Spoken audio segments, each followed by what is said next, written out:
ஆரணி அருகே சிறுமி ஒருவர் கூட்டு பாலியல் வன்கொடுமை செய்யப்பட்டதாக கூறப்பட்ட வழக்கில் திடுக்கிடும் தகவல் வெளியாகியுள்ளது. இது குறித்த கூடுதல் விவரங்களை வழங்குவதற்காக நமது செய்தியாளர் பிரகாஷ் இணைப்பில் உள்ளார். பிரகாஷ், ஆரணி அருகே சிறுமி கூட்டு பாலியல் வன்கொடுமை வழக்கில் திடுக்கிடும் தகவல் வெளியாகியிருப்பதாக கூறப்படுகிறது. என்ன தகவல், விவரங்களை சொல்லுங்க.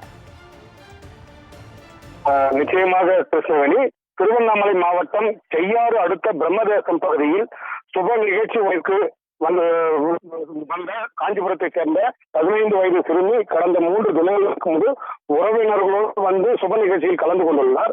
15 வயது சிறுமி காஞ்சிபுரம் பகுதியைச் சேர்ந்த ஒரு வாலிபரை காதலித்து வந்ததாகவும், அந்த நபரும் சிறுமியை தேடி பிரம்மதேசத்திற்கு வந்தபோது சுப நிகழ்ச்சி நாளன்று இரவு நேரத்தில் தனிமையில் இருவரும் சந்தித்த நிலையில் அந்த சிறுமியை அதே பகுதியைச் சேர்ந்த 8 பேர் கொண்ட கும்பல் அந்த காதலித்த வாலிபனை விரட்டி விட்டு சிறுமியை கூட்டு பாலியல் பலாத்காரம் செய்ததாக கூறி செய்யாறு அரசு மருத்துவமனையில் அனுமதிக்கப்பட்டதாக கூறப்பட்ட நிலையில் இந்த தகவல் அந்த பகுதி முழுவதும் காட்டுத்தீ போல் பரவியது.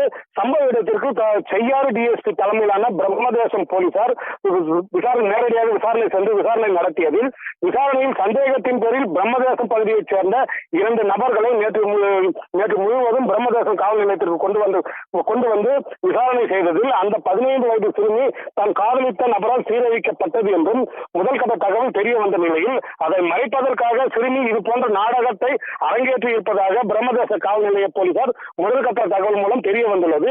சிறுமியை காதலித்து சீரழித்த நபர் காஞ்சிபுரம் பகுதியைச் சேர்ந்தவர் என்பதால் இந்த வழக்கை காஞ்சிபுரம் காவல் நிலைய போலீசார் மேற்கொள்ள வேண்டும் என்று செய்யாறு போலீசார் காஞ்சிபுரம் மாவட்ட காவல் கண்காணிப்பு அலுவலகத்திற்கு தகவல் தெரிவித்ததாக தற்போது செய்யாறு காவல் நிலையம் மூலம் தகவல் பெறப்பட்டுள்ளது.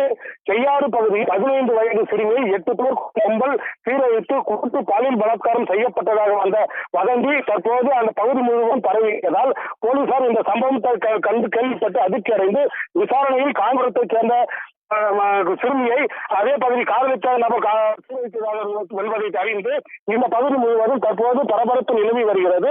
மேலும் இந்த சம்பவம் தற்போது பெண்கள் நல ஆணையம் தற்போது தாமாக முன்வந்து விசாரணை செய்து இந்த வழக்கு பதிவு செய்து விசாரணை நடத்த முன்வந்துள்ளது. கிருஷ்ணவேணி, முழுமையான விவரங்களுக்கு நன்றி பிரகாஷ்.